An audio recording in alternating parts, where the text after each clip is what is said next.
Assalamualaikum warahmatullahi wabarakatuh. Kembali lagi di channel Kang Slamet. Kali ini Kang Slamet akan membawakan sebuah kisah yang berjudul Senggolo, Perkampungan Siluman. Sebelum menuju sebuah pulau yang dipercayai sebagai tempat disembunyikannya Mas Krishna, Kimpul dan Weda akan menuju ke sebuah rumah tempat para pekerja yang meninggal secara misterius. Setiap dari mereka yang ingin melarikan diri dari perkampungan siluman, maka nyawa adalah taruhannya.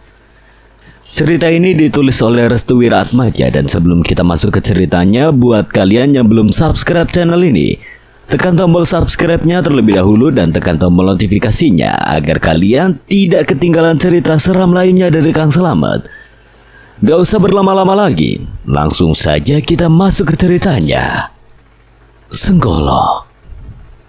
Si pengurang dewa tanpanya kemira tepat.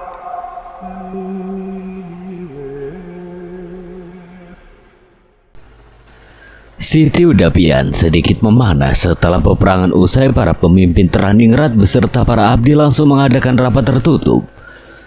Mereka semua terkejut dengan perbuatan Dharma dan juga Raden Angkoro yang sudah benar-benar melawan segala aturan yang sudah ditetapkan oleh seluruh keluarga Ningrat. Kurang ajar, Dharma telah berbelot kepada seluruh Ningrat. Ini akan menjadi ancaman besar. Sepertinya peperangan yang selanjutnya akan terjadi, Raden Kroda. Aku sangat yakin peperangan antara orang-orang Ningrat dengan para siluman di Pulau Tak Bertuan akan menjadi peperangan dahsyat selanjutnya. Aku menantikan ajian getar bumi yang mampu membelah dua aliran lautan. Desa Kangeran, desa keluarga Ningrat berada, senja di ujung langit telah tenggelam. Menghadirkan kehangatan yang benar-benar terasa di tubuh Kimpul dan juga Weda. Saat ini mereka berdua kembali mendapatkan sebuah tugas untuk menuju ke desa lainnya sebelum menuju ke sebuah pulau tempat di mana salah satu anggota keluarga Ningrat dari Kimpul disembunyikan. Siti Udapian yang menjadi tempat pembelajaran bagi Kimpul untuk mengasah kemampuan pengawaruhnya menjadi sebuah memori yang tidak pernah terlupakan. Weda meminta kepada Kimpul untuk terus mengembangkan kemampuannya namun tanpa menggunakan pusaka kerangkeng sukmo. Namamu sekarang akan kuubah menjadi Ardi, Tuan Muda. Nama Kimpul akan ditunjukkan kepada orang-orang yang telah mengenalmu. Teruntuk sekarang namamu akan menjadi Ardi. Aku akan menyerahkan pusaka kerangkeng sukmo ini kepada keluargamu sejenak. Selain itu juga, aku sudah meminta izin kepada bapakmu untuk melatihmu di sebuah tempat. Ardi, nama lain dari Kimpul, hanya bisa menerima segala konsekuensi yang telah dia dapatkan. Bagaimanapun juga dia terus belajar dan terus mengasah kemampuannya dengan berguru kepada Weda yang merupakan orang kepercayaan dari bapaknya sendiri. Selain nama Kimpul diganti menjadi Ardi, Weda juga meminta kepada Kimpul untuk mengubah tampilannya, baik pakaian ataupun apapun yang tidak bisa diketahui oleh banyak orang bahwa dirinya adalah anak keturunan Ningrat. Ardi mengingat sesuatu, dia pernah diberi sebuah kain hitam dari Kang Sukri. Kain itu dipergunakannya untuk menutupi mata sebelah kanannya dan meminimalisir aktifnya pengawaruhan. Kini Ardi hanya bisa berpaku pada satu mata saja untuk melihatnya. Karena jika penutup mata tersebut dibuka, kemungkinan besar pengawaruhnya akan kembali aktif. Setelah pusaka kerangkeng sukma diberikan kepada keluarganya, kini Ardi hanya berpadu kepada kemampuan pengawaruhnya. Dia juga tidak sembarangan dalam menggunakan kemampuannya kecuali dalam keadaan terpojokan atau darurat. Sembari menunggu azan maghrib, mereka berdua berangkat menuju sebuah desa yang nantinya akan menjadi tempat pelatihan tersendiri bagi Ardi dan juga sebagai tempat untuk menyelamatkan orang-orang yang terjebak di sebuah tempat. Weda memberitahu sesuatu terkait efek dari penggunaan pengawaruh yang dimiliki oleh Ardi. Jika Ardi terus-menerus menggunakan pengawaruhnya, maka tubuhnya akan melemas dan suhu badannya akan menjadi panas seperti terbakar bara api. Itu disebabkan bahan bakar yang digunakan untuk mengetahui sesuatu yang belum terjadi seperti pengawaruhan adalah energi dari dalam tubuhnya sendiri. Karena itulah, Ardi benar-benar harus dilatih sejak dini agar dirinya bisa menyelesaikan tugas-tugas yang diberikan oleh keluarganya. Ada banyak jenis manusia yang tidak pernah kita ketahui sebelumnya, Ardi. Sekarang mari kita menatap dunia seperti kita menatap sebuah bola yang tidak berujung. Tidak ada celah untuk bisa kita ketahui apakah orang itu jahat atau baik hanya dengan penampilannya saja. Namun kekuatan perasaan yang timbul dari dalamnya sebuah kedekatan kita kepada Tuhan. Semua bisa kita ketahui dari tiap sudut dari manusia yang tidak bisa diketahui ujungnya. Kali ini tugasnya sedikit berat, bisa dibilang hidup dan matinya tergantung apakah dirinya bisa melewatkan semua ini tanpa bantuan dari pusaka Kerangkeng Sukmo dan hanya berpaku kepada pengaweruhan. Atau karena usaha yang dia lakukan selama ini bersama dengan Weda mampu melibas semua jalan yang dirasa sangat sulit.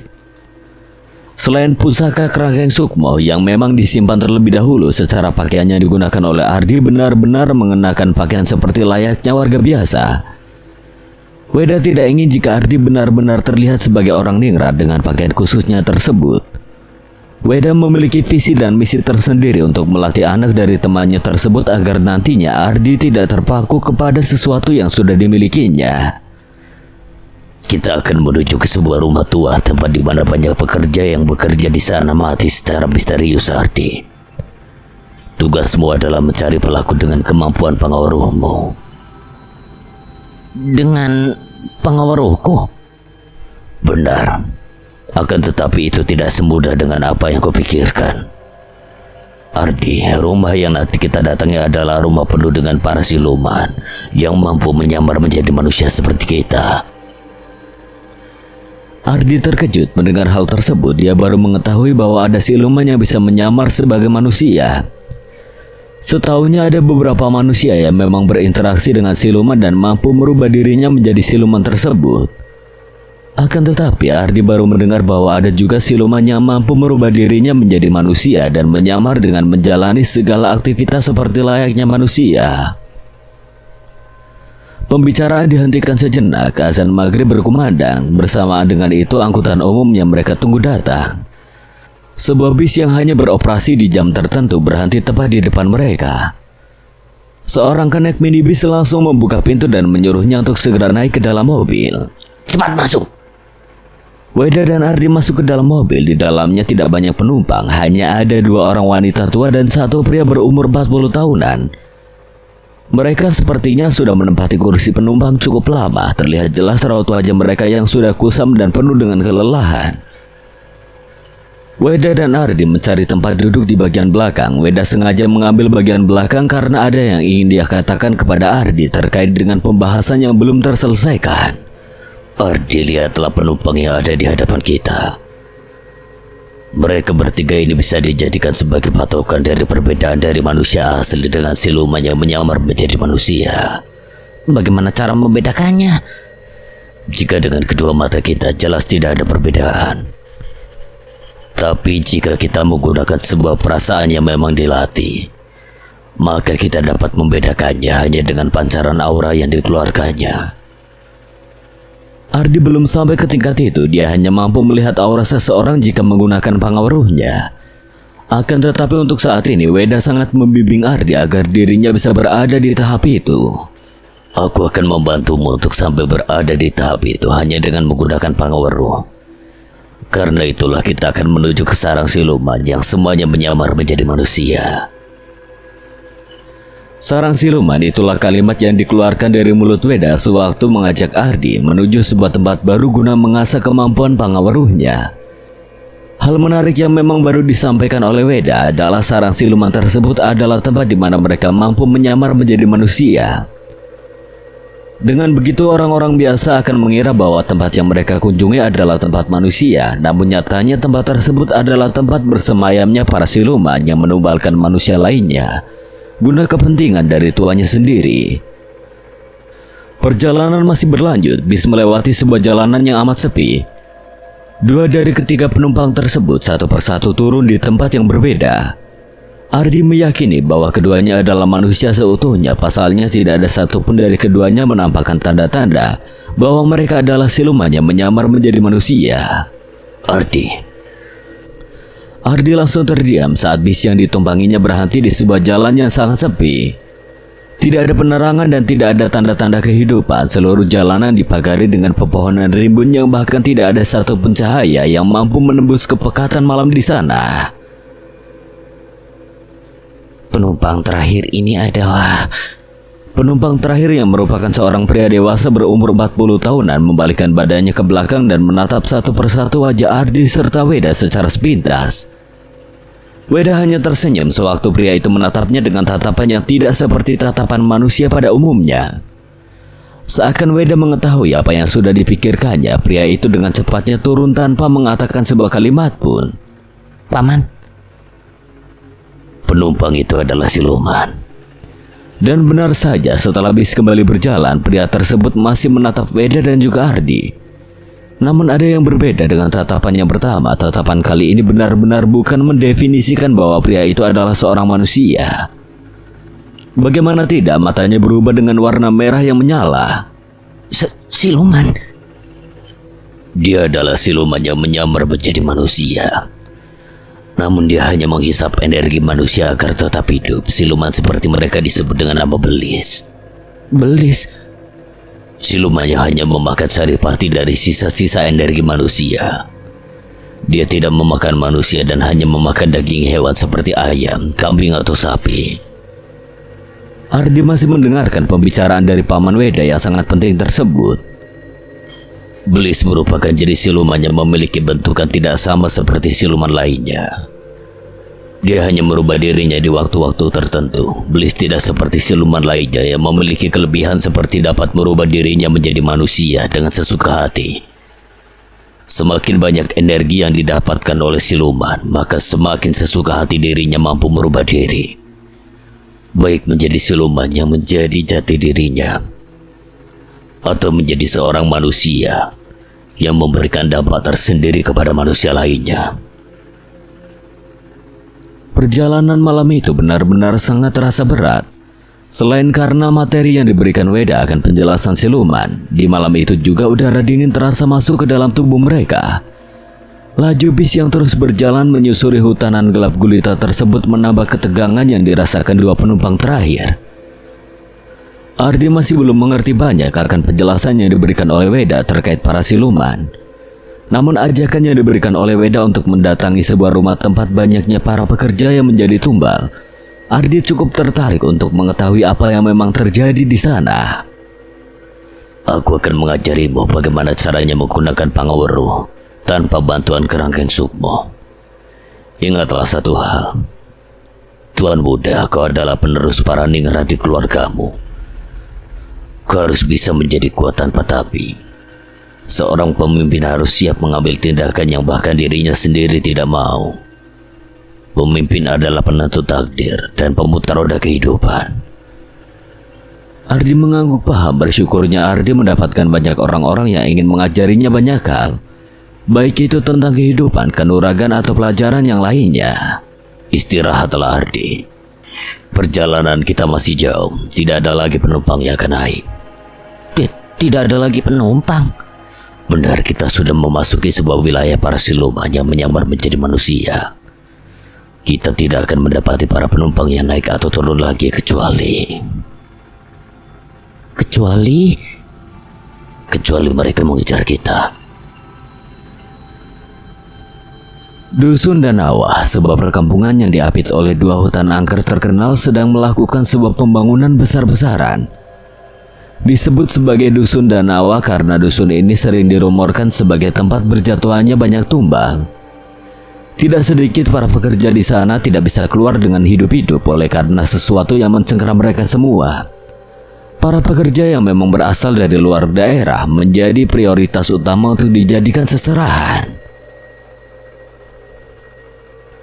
Suara denting lonceng mulai terdengar. Suaranya yang berhasil meriuhkan telinga membuat para pekerja mulai berlarian untuk mengambil alat-alat pekerjaan mereka. Di tengah tempat pembangunan tersebut telah berdiri seorang mandor yang membawahi mereka semua. Dia bernama Wardu. Cepat bekerja, jangan malas. Teriak Wardu sambil mengarahkan cambuknya ke arah beberapa pekerja yang telat. Wardu adalah mandor dari proyek yang sedang dibuat oleh seorang siluman yang menyamar menjadi manusia. Desa tersebut menjadi incaran bagi Weda dan juga Ardi karena banyaknya pekerjaannya masih tertahan dan tidak bisa kembali ke rumahnya masing-masing. Selain karena sulitnya kesempatan untuk kabur, Wardu sendiri memiliki sebuah kanuragan yang sangat ditakuti oleh para pekerja di sana. Nama Wardu sendiri mengartikan sebagai lintah. Dia adalah siluman lintah yang menyamar menjadi manusia. Kemampuannya mampu menghisap energi dan jiwa seseorang yang berada di tempat tersebut. Karenanya banyak para pekerja yang takut untuk pergi meninggalkan tempat tersebut oleh sebab jiwa mereka akan dihisap oleh Wardu sampai tubuhnya mengering seperti ranting pohon. Wardu dikenal oleh para pekerja sebagai orang yang sangat kejam. Selain dengan kemampuannya yang mampu menghisap jiwa para pekerja di sana, dia juga mampu membuat sebuah tempat serasa seperti nyata, namun itu hanyalah sebuah fata morgana. Pernah satu ketika ada 3 orang pekerja yang melarikan diri dari desa tersebut. Niat mereka adalah mencari jalan keluar agar bisa melarikan diri sampai akhirnya mereka tiba di sebuah perbatasan antara desa tersebut dengan jalan raya besar. Pikir mereka itu adalah sebuah jalanan besar yang mampu mengarahkannya kepada kesempatan untuk kabur. Namun tanpa mereka sadari bahwa tempat itu hanyalah sebuah fata morgana yang diciptakan oleh Wardu untuk menahan ketiganya. Sekarang apa yang kalian lihat? Jalan raya, hutannya rimbun atau lautannya luas? Tanya Wardu kepada ketiga pekerja tersebut. Ketiga pekerja yang melarikan diri terkejut sewaktu mendapati Wardu sudah berada di belakang mereka dengan setengah badan yang sudah berbentuk seperti lintah. Ketiganya tidak menjawab apapun selain berharap jika jalan yang ditempuhnya adalah sebuah lautan yang luas karena sudah pasti Wardu tidak akan bisa mengejarnya lagi. Akan tetapi Wardu yang mengetahui keretakan hati yang dipikirkan oleh ketiganya langsung tersenyum. Lautan. Wardu mengucapkan sebuah kalimat dari mulutnya. Kalimat itu berisi mantra yang mampu mengubah sebuah tempat menjadi apa yang dipikirkan oleh para musuhnya. Skoro Agni. Dengan seketika, jalan raya besar itu mendadak berubah menjadi sebuah lautan api yang hawa panasnya terasa hingga ke dalam tubuh. Ketika pekerja itu langsung bersujud simpuh dan memohon-mohon maaf kepada Wardu. Wardu mendekati ketiganya. Kedua tangannya perlahan membelai satu persatu kepala mereka, lalu tidak lama kemudian, tubuh ketiganya menyusut dan menyisakan sebuah teriakan histeris oleh sebab jiwanya terhisap oleh kanuragan milik Wardu. Kalian lebih memilih untuk mengantarkan jiwa kalian yang malang ke tempat yang berbeda. Dasar manusia-manusia bodoh. Hingga saat itulah Wardu dikenal sebagai siluman yang mampu menyamar menjadi manusia dengan tingkat kemampuan yang tinggi. Dia mampu membentuk apa yang dipikirkan oleh lawannya dan dia juga mampu menghisap jiwa dari para musuhnya. Sebuah bis terhenti di sebuah gapura desa yang hampir runtuh. Itu adalah perjalanan terakhir bagi bis yang membawanya ke sebuah tempat di antara dua hutan yang mengapit satu desa. Weda dan Ardi langsung turun dan tidak lupa untuk mengucapkan kalimat terima kasih. Namun sebelum bis berangkat, Weda memberikan sebuah kain yang di dalamnya sudah terdapat banyak uang. Jangan lupa waktu yang aku janjikan jika aku tidak bisa kembali. Bawa anak ini pergi meninggalkan desa ini. Sudah aku duga kau akan melawannya, Weda. Weda hanya tersenyum. Suara mesin bis kembali berbunyi. Kenek tersebut segera mengetuk pintu bis sebagai tanda bahwa perjalanan kembali dilanjutkan. Perlahan bis tersebut meninggalkan mereka berdua. Tidak ada kendaraan lagi yang lewat. Baik itu sepeda motor, lalu lalang mobil pribadi, bahkan kendaraan-kendaraan lainnya tidak terlihat dari kejauhan. Hal ini membuat Ardi sangat ketakutan. Dia bahkan membayangkan bagaimana untuk bisa melarikan diri dari desa yang terlihat sebagai desa mati tersebut. Paman, tenang Ardi, ini akan menjadi sebuah peristiwa yang sangat berdampak baik bagimu. Aku yakin setelah dirimu mampu melewati ini, kau akan mampu menyelamatkan saudaramu itu. Benar, Mas Krishna masih disembunyikan di sebuah tempat. Belum ada yang tahu di mana Mas Krishna disembunyikan. Kehadiran Weda yang sangat berharga bagi Ardi membuat banyak peluang yang tercipta. Langkah kaki keduanya mulai berjalan dengan memasuki gapura desa yang bertuliskan Paseteran Berata. Ardi hanya terdiam, dia tidak mau menanyakan apapun. Weda menatap ke arah depan dengan tatapan yang tegas. Namun sesekali juga dirinya melihat ke kanan dan ke kiri sekitar desa yang tidak bernyawa tersebut. untuk menghindari hal-hal yang memang tidak bisa diketahui oleh Ardi. Sampai akhirnya langkah kaki Weda terhenti di sebuah pohon dengan ranting yang sudah tua dan layu. Pohon itu sudah hampir mati karena dimakan usia. Ardi sedikit keheranan. Mengapa Weda terhenti di hadapan pohon yang bahkan tidak bisa memberikan sebuah pertanda? Tuan Muda Ardi, apa yang kau pikirkan saat aku berdiri di hadapan pohon yang hampir mati ini? Aku hanya berpikir apa alasan paman berhenti di depan pohon yang hampir mati ini. Aku kira paman ingin mencari pohon yang rimbun untuk beristirahat. Tuan Muda, kau memang sangat mengandalkan logika dibanding perasaanmu. Tapi tidak apa. Tanpa pengaruhmu, kau tidak mengetahui jika di hadapanku adalah sebuah gerbang gaib menuju tempat lain. Ardi langsung terkejut mendengar kalimat tersebut. Dia bahkan benar-benar tidak merasakan aliran aura ataupun energi yang berada di sekitarnya. Apa memang itu disebabkan oleh mata kanannya yang ditutup oleh kain hitam? Atau jangan-jangan ada hal lain yang tidak bisa dirasakan oleh Ardi sendiri? Tapi mengapa aku tidak merasakan aliran energi yang terpancarkan dari pohon ini? Apakah karena pangawuruhku yang tidak aktif atau karena mataku yang ditutup oleh kain hitam ini? Bukan semuanya, Tuan Muda. Mata kananmu yang istimewa dan pangawuruhmu yang spesial. Keduanya bukanlah alasan utama. Alasan utamanya adalah ada di sini. Weda menyentuh dada Ardi. Perasaan? Benar, perasaan. Tanpa perasaan kita tidak bisa merasakan hal-hal halus di sekitar kita. Perasaan itulah yang membawa kita kepada sebuah hal yang bahkan kita sendiri tidak menyadari. Bahwa kita sangat dekat dengan hal-hal yang tidak bisa kita ketahui. Contohnya seperti gerbang gaib ini. Weda menyentuh daun dari pohon yang hampir mati tersebut. Tiba-tiba Ardi merasakan ada energi besar yang keluar dari pohon itu. Aliran energinya sangat deras, sampai-sampai Ardi terkejut karena kekuatannya yang sangat besar. Energi apa ini, Paman? Bagaimana? Tanpa pengawuruhmu kau bisa merasakan aliran energi yang deras ini kan? Weda tersenyum ke arah Ardi. Sedikit demi sedikit Weda memberikan sebuah pengetahuan dasar akan penggunaan pangawuruh yang nantinya akan dikuasai oleh Ardi sendiri. Tuan Muda Ardi, kau siap untuk masuk ke dalam tempat para siluman itu? Ardi terdiam sejenak. Dia belum mengatakan hal yang sejujurnya. Entah mengapa setelah dia merasakan aliran energi yang sangat besar, batin Ardi sedikit ragu.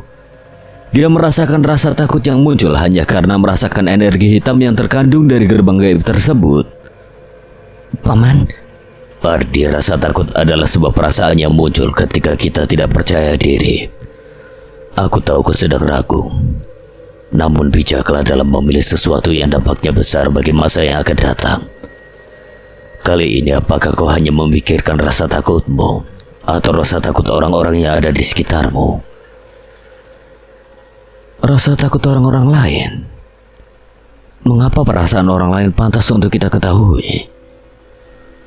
Mengapa rasa takut tidak bisa diungkapkan dan memilih untuk merasakan rasa takut dalam diri orang lain?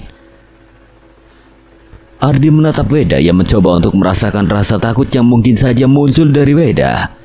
Akan tetapi Ardi tidak merasakan apapun. Dia tidak merasakan adanya rasa takut yang muncul dalam diri Weda. rasa takut. Aku tidak memiliki ketakutan lagi, Tuan Muda. Yang aku miliki sekarang adalah rasa keberanian yang tercipta dari rasa takut yang berlebihan. Ardi mulai mengerti maksud dari Weda. Dia memahami kalimat itu adalah kalimat penguat untuk bisa mendorong rasa keberaniannya muncul. Rasa takutnya perlahan mengecil. Mungkin ini adalah penyebab utama mengapa Weda langsung membawa Ardi untuk mengasah kemampuannya di perkampungan siluman.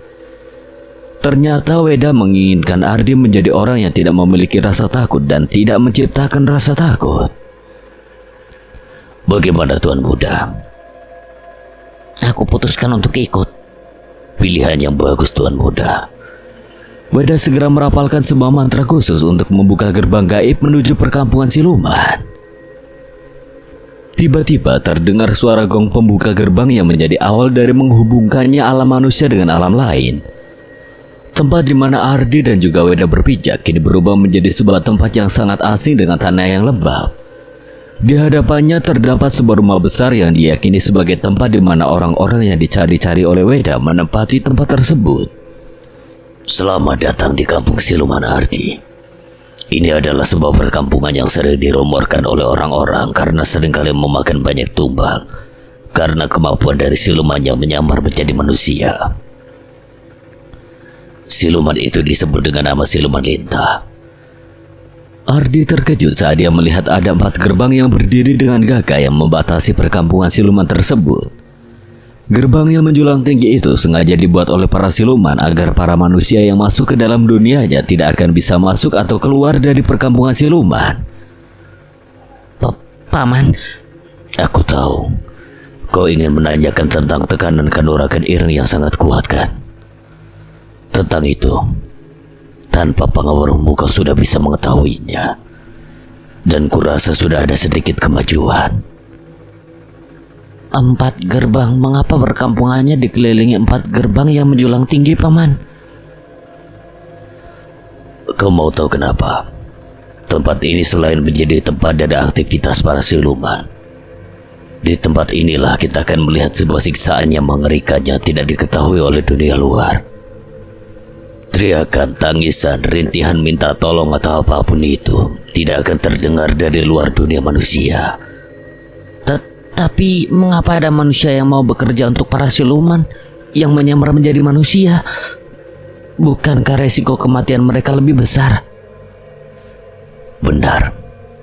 Para manusia yang masuk ke sini adalah orang-orang yang memang terjebak, tidak memiliki pilihan lain atau memang menjual dirinya pada siluman.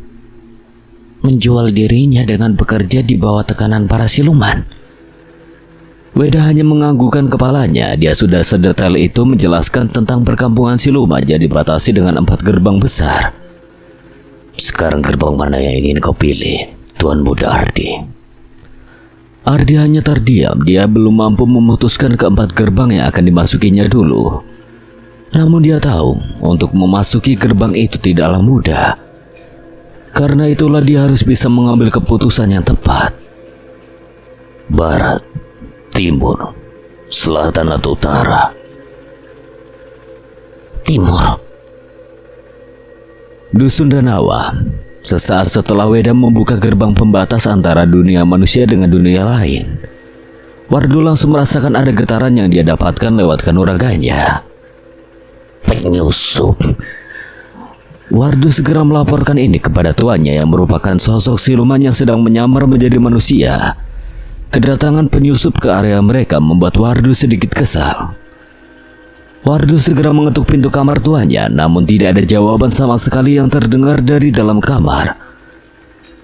Wardu langsung membuka pintu kamar tersebut. Saat Wardu membuka pintu kamar, dia terkejut saat menyaksikan tuannya sedang menelan hidup-hidup salah seorang pekerja.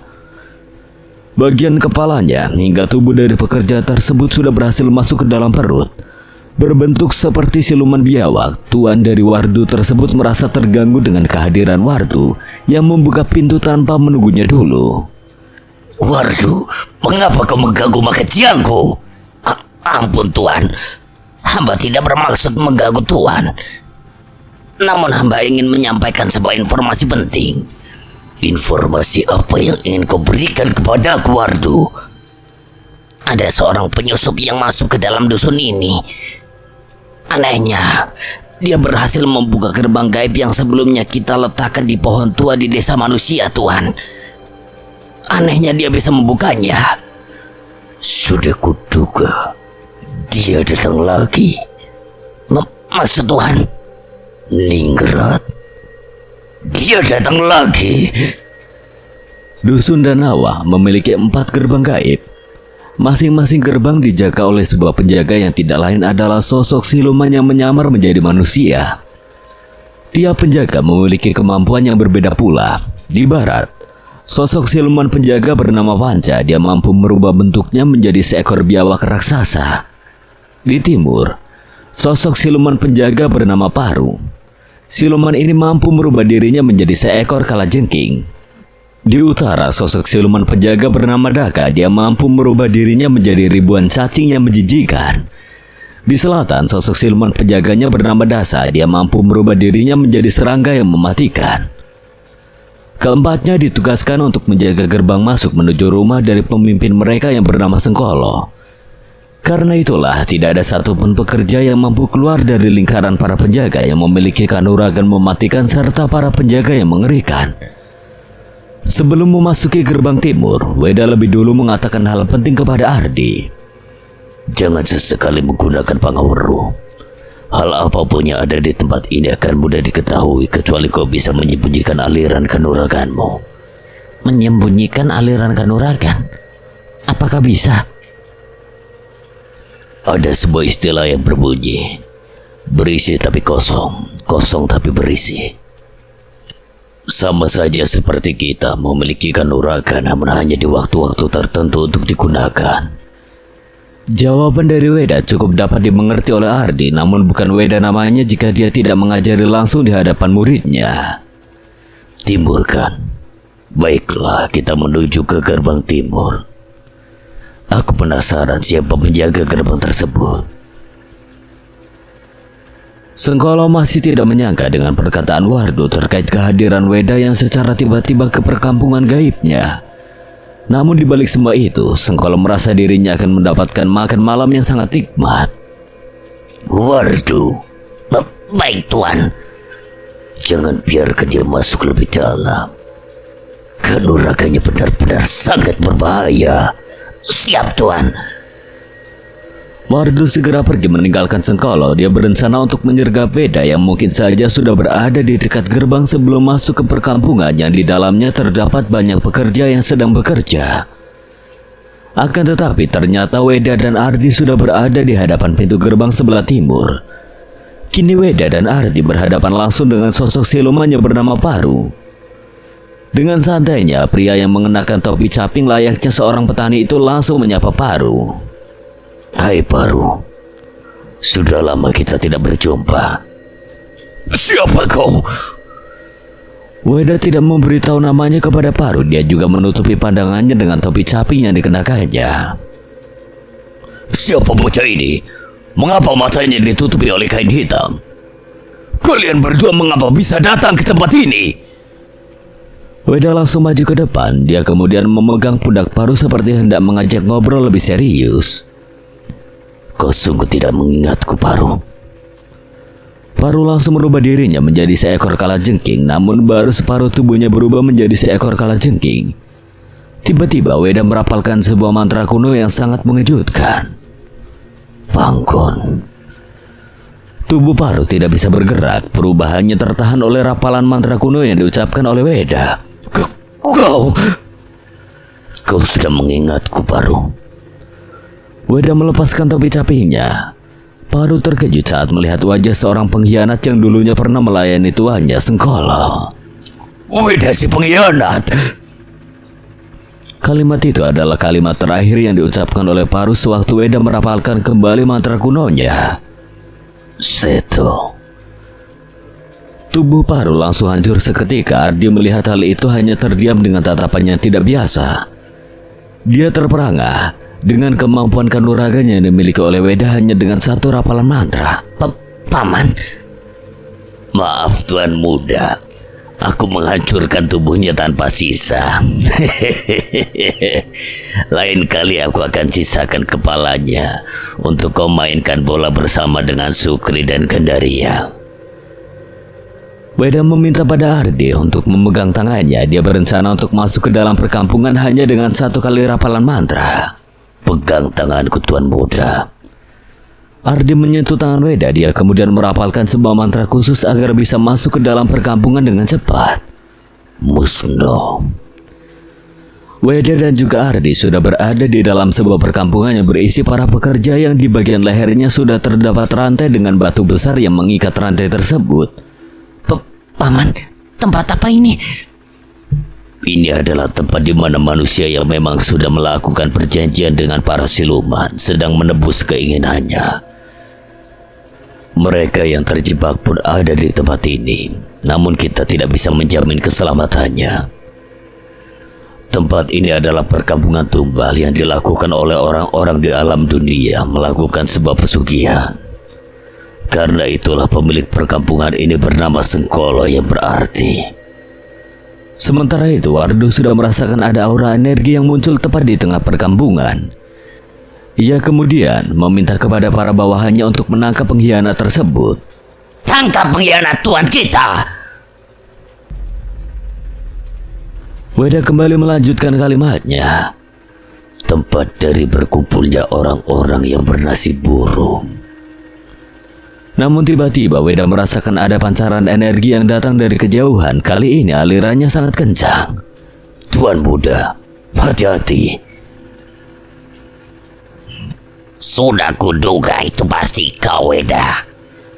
Ucap salah satu sosok siluman dengan ribuan cacing yang ada di tubuhnya. Bersamaan dengan itu terdengar sebuah rapalan mantra dari kejauhan. Unur.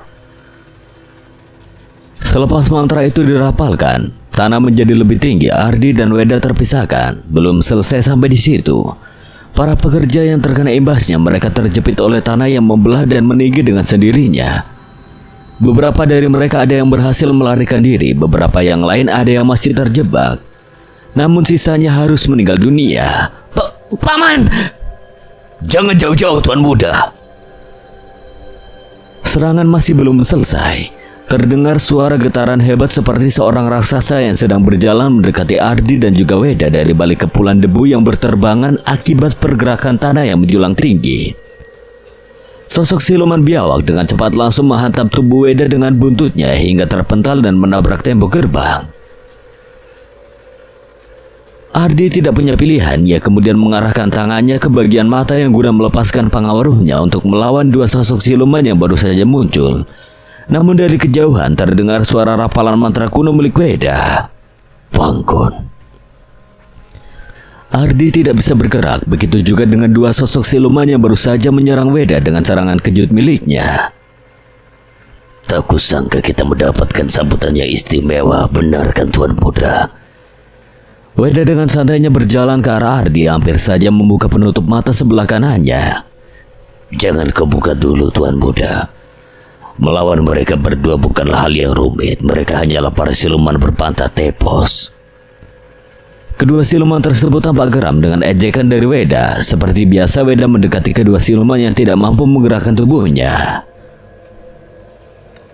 Ngomong-ngomong teman, seharusnya kalian menyambutku dengan sambutan yang hangat. Setidaknya kau membawakanku secangkir kopi hitam atau teh manis dengan teh pilihan dari alam langsung. Namun lihatlah, banyak manusia yang mati karena ulah kalian berdua. Bukankah peristiwa ini memberikan kerugian yang besar bagi kalian berdua? Benar begitu, Panca, Daka. Kedua sosok siluman itu mengeram penuh kekesalan, namun kekesalan keduanya adalah sebuah hiburan bagi Weda. Dengan santainya dia meletakkan kedua jarinya ke masing-masing kepala kedua siluman tersebut. Lalu Weda menyentil dahi keduanya dengan pelan sambil merapalkan sebuah mantra kuno. Seto. Tubuh keduanya hancur, namun tidak bagi kedua kepala sosok siluman tersebut. Kedua kepala siluman itu menggelinding tepat di kaki Weda. Dengan santainya Weda mengambil kedua kepala milik Panca dan juga Daka sambil mengatakan sesuatu kepada Ardi. Tuan muda, kali ini kepalanya masih utuh. Apakah kau mau jadikan kepala ini sebagai oleh-oleh untuk Sukri dan Gandaria? Sementara itu, Mas Krishna masih menunggu kedatangan orang-orangnya agar bisa menyelamatkannya dari cengkraman Ganendra Ratri. Dia bahkan sudah tidak sanggup mendapatkan siksaan dari para penjaga penjara yang berada di pulau tidak bernama tersebut. Kedua tangannya patah, wajahnya lebam, punggungnya penuh luka sabetan. Mas Krishna benar-benar menjadi sandera untuk penembusan dari dosa-dosa yang telah dilakukan oleh orang-orang Ningrat karena telah membunuh Raden Sengkuni hingga menimbulkan perpecahan yang sangat luas. Selain itu juga, penyanderaan Mas Krishna bertujuan untuk melakukan sebuah tawaran menarik dengan orang-orang Ningrat terkait dengan ilmu pangawruhan yang dimiliki oleh Tuan Muda Raden Rahardian Artonegoro. Walau bagaimanapun juga Mas Krishna tidak ingin memberitahu akan keberadaan dari ponakannya tersebut. Dia lebih memilih untuk menderita agar dapat melindungi saudara ningratnya dibanding harus hidup namun berada dalam kehidupan yang penuh akan pengkhianatan. Lagi-lagi, ruangan Mas Krishna digedor oleh penjaga di penjara tersebut. Mas Krishna sudah tahu bahwa waktunya penyiksaan sudah dimulai. Ia kemudian bangkit dari duduknya dengan kedua tangannya yang sudah tidak bisa lagi digerakkan. Kedua tangannya lunglai seperti pohon layu. Ditambah lagi kedua matanya yang sudah tidak bisa dengan jelas untuk melihat ke arah depan membuat Mas Krishna harus menerima akibat terbesarnya. Krishna, Ucap salah satu anggota Ganendra Ratri yang memiliki tanduk seperti rusa. aku tahu sekarang waktunya penyiksaan untuk Kuka. Aku sudah tahu jadwalnya, sekarang siksalah aku sepuas kalian. Jelas Mas Krishna dengan raut wajah yang sudah penuh dengan luka serta goresan benda tajam yang menyilet beberapa sudut wajahnya. Berhenti. Mengapa? Kau tidak perlu payah untuk melakukan ini. Cepat katakan di mana Raden Buddha itu berada. Setelah itu aku tidak akan menyiksamu lagi. Masih kalimat yang sama kurasa. Sampai aku mati pun, aku tidak akan memberitahu keberadaan ponakanku ini. Dia akan menjadi penyeimbang bagi seluruh ningrat. Menarik. Kau sepertinya bosan hidup ya Krishna. Atau kau memang sudah putus asa? Aku hanya muak dengan wajah jelekmu itu, rusa bertanduk bengkok. 3 kali cambukan mengarah tepat di punggung Mas Krishna. Suara rintihan dan teriakan dari Mas Krishna terdengar ke seluruh ruangan penjara. Mereka para narapidana yang mendengar teriakan itu menjadi ketakutan karena siksaan luar biasa yang dialami oleh Mas Krishna. Ingatlah, Ganendra Ratri. Dia pasti datang. Sesaat Ardi masih menatap sekitaran, dia hanya bisa tertegun dengan kemampuan milik Paman Weda yang menggila dan belum pernah dia ketahui sebelumnya. Tuan Muda. Kenapa, Paman? Ada yang datang lagi. Tidak berselang lama kemudian muncul banyak serangga yang jumlahnya ratusan bahkan ribuan. Serangga-serangga tersebut kemudian membentuk sebuah tubuh manusia yang bisa dilihat hanya dari bayangan yang menyatu dengan kepulan asap. Apa itu, Paman? Itu para serangga busuk. Jelas Weda kepada Ardi. Ardi tetap waspada. Dia tidak ingin lagi merasakan kecolongan dengan serangan kejutan yang bisa saja terjadi kapan saja tanpa dia ketahui. Karena memang dirinya tidak menggunakan pengaruh, tentu saja untuk merasakan pancaran aura kanuragan yang dikeluarkan oleh musuh. Weda menggerakkan jari jemarinya. Dia berencana untuk menghentikan sosok siluman serangga yang sudah terlihat dengan jelas. Selamat datang di rumahmu yang dulu, Weda. Tidak kusangka kau sekarang menjadi pembelot bagi para siluman yang telah membesarkanmu. Ucap sosok siluman tersebut sembari berjalan keluar dari kepulan asap. Tidak berselang lama, terlihat wajah asli dari sosok siluman itu yang berbentuk setengah manusia dan setengahnya lagi berbentuk serangga. Tepat saat di mana kau dilahirkan, tuanku membesarkanmu dengan susah payah. Kedua orang tuamu yang memang memiliki turunan ningrat hanyalah sebuah terah bodoh yang tidak bisa menjaga anaknya hingga membuangnya ke perkampungan ini. Jelas siluman serangga itu. Ardi terkejut mendengar kebenaran itu. Dia tidak menyangka jika Paman Weda dulunya pernah diasuh oleh para siluman yang berada di dusun Denawa. Setelah membunuh 3 temanku, apa yang kau rasakan, Weda? Apa kau merasa puas dengan tangan yang sudah berlumuran darah? Apa kau sudah merasa bahagia dengan tetesan darah yang terjatuh di tanah ini? Apa kau sudah merasa senang dengan menunjukkan kanuragan langkamu itu kepada seorang bocah manusia yang kau bawa? Cukup hentikan dasa. Aku punya kehidupan yang aku jalani. Aku terlahir sebagai manusia dan melindungi orang-orangku. Aku tidak pernah membayangkan jika kehidupanku harus memiliki hubungan terhadap para siluman sepertimu. Aku akui, aku berterima kasih pada kalian semua. Terima kasih. Apakah dengan mengucapkan terima kasih setelah membunuh banyak nyawa di sini, aku akan memaafkanmu, pengkhianat? Weda menggerakkan jari jemarinya lagi. Ia kemudian menurunkan topi capingnya dan menjatuhkannya ke tanah dengan begitu saja. Kalau ucapan terima kasihku memang tidak berharga di matamu, mau bagaimana lagi? Bukankah darah harus dibalas dengan darah? Apa kau lupa, Dasa? Aku melakukan ini karena satu tujuan yang tidak pernah aku lupakan. Satu tujuan? Apa itu? Aku ingin membunuhnya, sebagaimana dia telah menumbalkan kedua orang tuaku. Paman Weda langsung bergerak maju sambil menggerakkan jari jemarinya dari kedua tangannya. Rapalan mantra kuno mulai terdengar lagi kali ini. Tubuh dari Paman Weda melesat dengan cepat dan mampu berpindah-pindah sesuka hatinya. Musnah. Gerakan dari Paman Weda seperti angin yang berhembus dari barat. Cepat dan tidak terlihat, Ardi hanya terperangah saat menyaksikan kecepatan Weda. Dasa langsung mengeluarkan serangga-serangga dari tubuhnya seperti debu yang tertiup angin. Serangga-serangga milik Dasa membuat sebuah lingkaran yang menutupi tubuh Dasa agar terhindar dari serangan kejutan milik Weda. Ardi melihat sebuah pertarungan yang tidak biasa. Semakin dia melihat pergerakan keduanya, semakin Ardi tertekan dengan kedua aura kanuragan yang terus membesar. Weda! Dasa mulai membuka pelindung yang terbentuk dari banyaknya serangga yang mencoba mencari titik pergerakan terakhir dari Weda, yang terus memutarinya hingga membuat tekanan angin yang terus menggerus tanah. Aku muak dengan permainanmu. Bagaimana jika kita mengakhirinya dengan cepat? Weda masih terus bergerak. Dia tidak memperdulikan perkataan Dasa yang mencoba mengubah jalan serangannya ingin dilakukan oleh Weda. Dasa mulai mengawali serangan dengan tatapan yang tajam. Dia mengerahkan satu tangannya ke satu titik sembari mengucapkan mantra kudo. Saleh Muko Proto Ragas. Dari tangannya keluar banyak serangga dan serangga-serangga tersebut membentuk sebuah tombak tajam yang siap menyerang Weda yang masih memutari tubuhnya. Ardi masih tidak percaya dengan kekuatan Dasa yang mampu mengubah bentuk serangga menjadi sebuah tombak.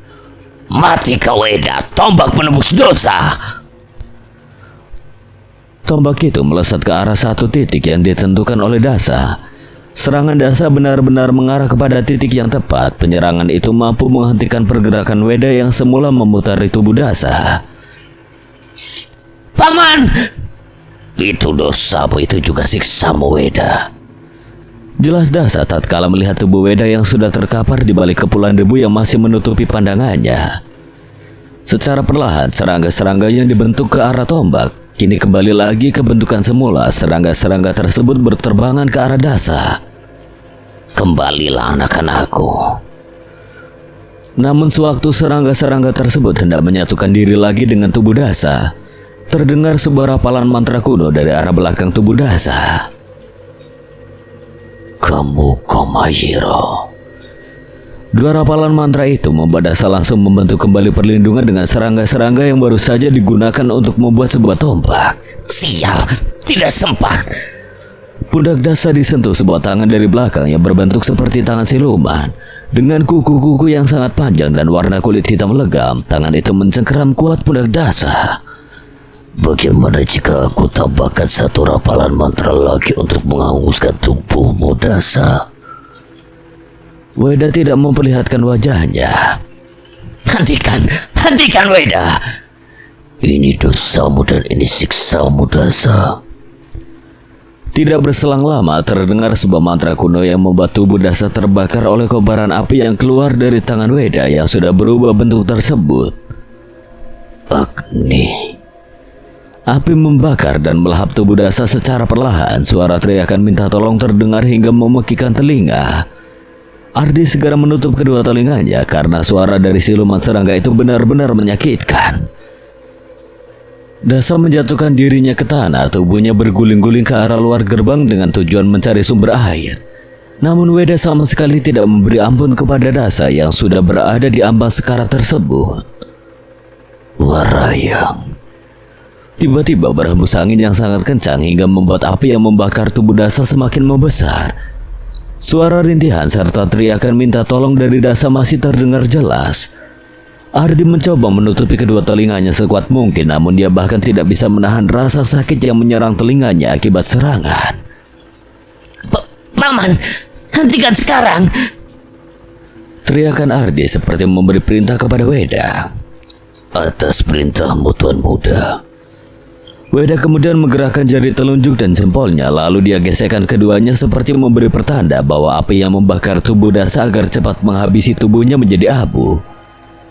Dan benar saja, tubuh Dasa yang terbakar hanya tinggal kerangka tulang saja. Sisanya hanya abu hitam yang menjejaki tempat di mana Dasa tewas oleh serangan mematikan dari Weda. Weda segera menutup kedua tangannya. Ia tidak mau perubahan yang terjadi pada dirinya diketahui oleh Ardi. Sontak Ardi langsung berjalan ke arah Weda untuk melihat sesuatu yang janggal yang terjadi pada kedua tangan Weda. Namun sayang, Weda berhasil merubah kembali bentuk tangannya ke bentuk yang semula. Tuan Muda, ada apa? Paman, apa yang terjadi pada tanganmu? Tanganku tidak apa-apa, Tuan. Tadi saat kau melawan siluman itu aku melihat ada perubahan yang terjadi pada kedua tanganmu, Paman. Aku baru pertama kali melihat perubahan aneh itu.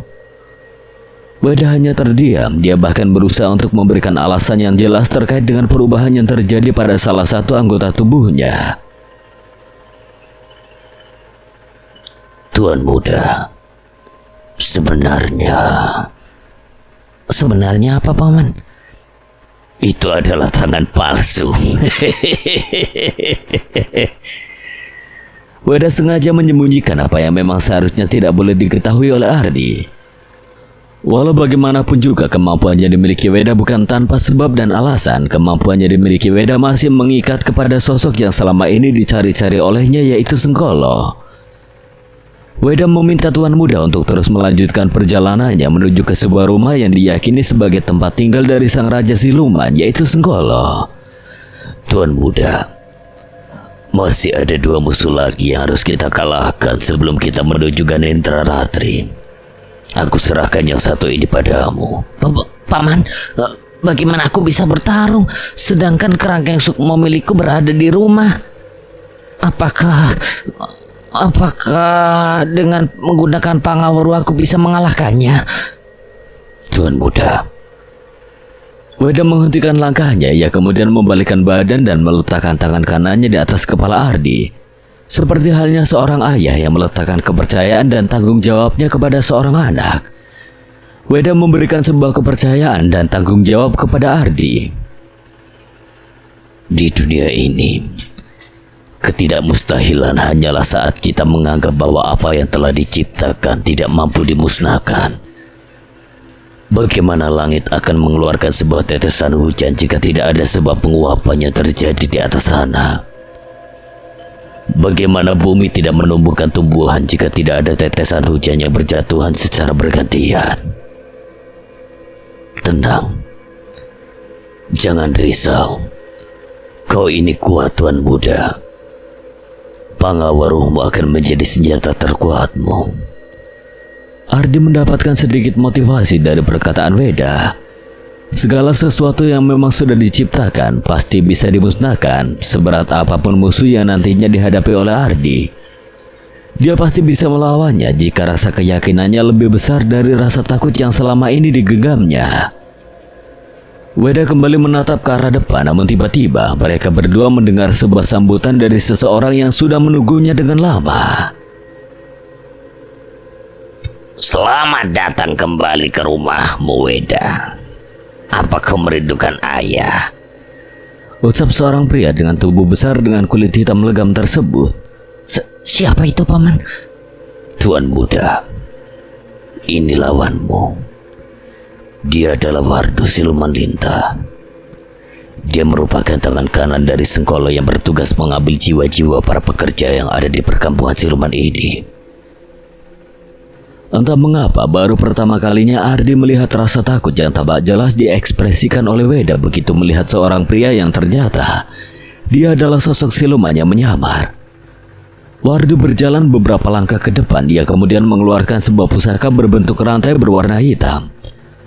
Pusakanya hampir mirip dengan pusaka milik Ganindra, hanya saja warna dari pusaka itu seperti memberikan sebuah arti yang sangat dalam. Setelah meninggalkan tempat ini, kau turut campur juga dengan orang-orang Ningrat dengan segala kegaduhan dan huru-haranya. Apakah peperangan itu yang menjadikanmu menjadi bersifat langit setelah meninggalkan orang-orangmu di tempat ini, Weda? Apakah anak muda ini menjadi jembatan dari tujuanmu yang sebenarnya? Bagaimana? Apakah kau juga ingin menghancurkan pulau tidak bernama yang dikuasai oleh Ganendra Ratri? Apa kau sengaja datang ke tempat ini untuk menuju? Belum selesai perkataan Wardu, Weda segera mengangkat tangannya ke arah Wardu sebagai tanda untuk menghentikan segala omong kosongnya. Cukup, Wardu. Kau takut, Weda? Ardi hanya terdiam, dia bersiap untuk membuka kain yang menutupi mata sebelah kanannya. Entah mengapa lawan yang ada di hadapannya bukan hanya memiliki kekuatan fisik saja, melainkan ada getaran aura kanuragan yang begitu besar. Apakah kesengajaanmu datang ke tempat ini hanya untuk mengalahkan ayah dan menuju ke Ganendra Ratri? Ayah? Siapa itu, Paman? Kau belum tahu Bocah Ningrat. Dia adalah anak siluman. Dia adalah anak Ningrat yang dibuang oleh kedua orang tuanya karena keserakahan para manusia yang menginginkan harta dan kekayaan tanpa ada usaha yang dia kerahkan. Manusia adalah makhluk pemalas. Mereka diciptakan hanya untuk membuat peperangan, membuat kerusakan, menghancurkan seluruh alam dan menyalahkan Tuhan bahwa semua ini karena kehendaknya. Lelucon macam apa ini?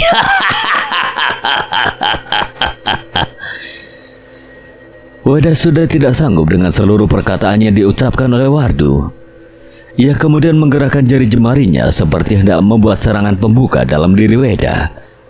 Dia ingin membakar tubuh Wardu dengan api lalu seluruh tempat yang ada di sekitarnya menjadi sebuah lautan api yang sangat mengerikan. Akan tetapi tiba-tiba tanah bergetar, angin berhembus dengan kencang. Kau tahu kan, setiap apa yang dipikirkan oleh orang lain, maka aku akan menciptakan pemikiran itu. Sebuah ilusi yang diinginkan oleh orang lain adalah sebuah kenyataan dalam kanuraganku. Tiba-tiba langit mendadak menjadi merah, sekeliling perkampungan itu berubah menjadi berwarna merah. Bahkan tanah dan pepohonan semuanya berubah menjadi warna merah. Inikah yang kau inginkan, Weda? Paman! Bersamaan dengan itu, Wardu mengucapkan sebuah mantra kuno untuk menciptakan apa yang dipikirkan oleh Weda sebelum dirinya memberikan sebuah serangan kepada Wardu. Aruna. Ardi terkejut dengan perubahan yang terjadi di sekitarnya. Dia mencoba mendekati Weda, namun tubuh Paman Weda seperti diselimuti oleh sebuah dendam yang selama ini dia pendam dan tidak pernah dia keluarkan kepada siapapun. Bagaimana, Weda? Mengapa kau begitu ciut ketika aku membuka sesuatu yang kau pikirkan tentangku?